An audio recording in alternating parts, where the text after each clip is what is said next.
අයිබෝවන් ලේසන YouTube channel එකට ඔයාලව ආදරෙන් පිළිගන්නවා. මම අද ඔයාලට කියලා දෙන්න හදන්නේ බටර් අයිසින් එකක් හදාගන්න විදිය. ගොඩක් අය කියනවනේ කේක් එකක් හදලා අයිසින් කරාට පස්සේ දිය වෙනවා කියලා. ඉතින් බලන්න මේ මම කියලා දෙන විදිහට බටර් අයිසින් එක හදන්න අනිවාර්යෙන් දිය වෙන්නේ නැහැ. බය වෙන්නේ නැතුව හදන්න. මේකට අවශ්‍ය වෙනවා බටර් ග්‍රෑම් 200. ඒ වගේම අයිසින් සුගර් ග්‍රෑම් 500ක් ඕනේ. අයිසින් සුගර් පාවිච්චි කරනකොට අපි අනිවාර්යෙන් හොඳට හල්ලා ගන්න ඕනේ. හේතුව තමයි අපි කේක් එකක් අයිසින් කරනකොට ගන්නේ පුංචි සිදුරු තියෙන නොසල්.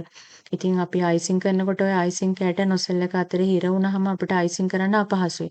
ඒ හින්දා අනිවාර්යෙන් අයිසින් සුගර් එක හල්ලා පාවිච්චි කරන්න.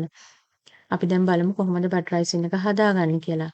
මුලින්ම ඔයගොල්ලෝ කරන්න ඕනේ බටර් ග්‍රෑම් 200 භාජනයකට දාලා මේ වගේ හොඳට බීට් කරගන්න. මේක හොඳට බීට් වෙන්න ඕනේ.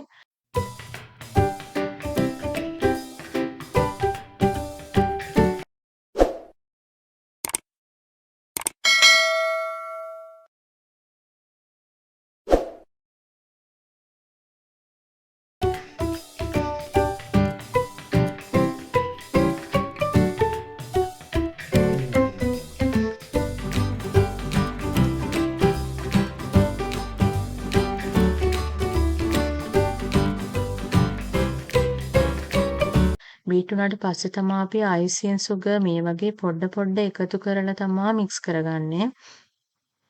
මේ වගේ පොඩ දාලා අපි බීට් කරගමු.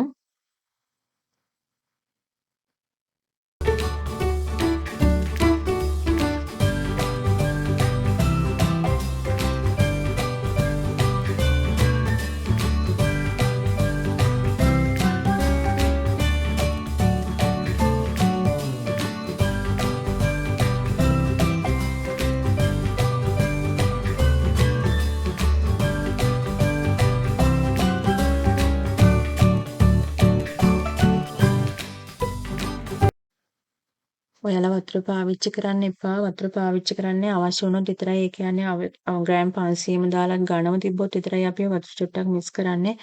මම නම් වතුර පාවිච්චි කළේ නෑ. මේ වගේ ලස්සනට අයිසින් එක හැදලා තියෙනවා. ඔයගලන්ට පේනවා ඇති.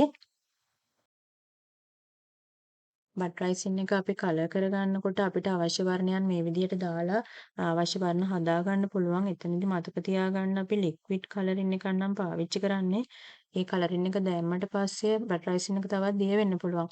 ඒ හින්දා අපි දැනගන්න ඕනේ අපි පාවිච්චි කරන්නේ ලික්විඩ් කලරින් එකක් නම් අයිසින් එක දියාරු කරගන්න නැතුව හරිම පදමට පාවිච්චි කරන්න.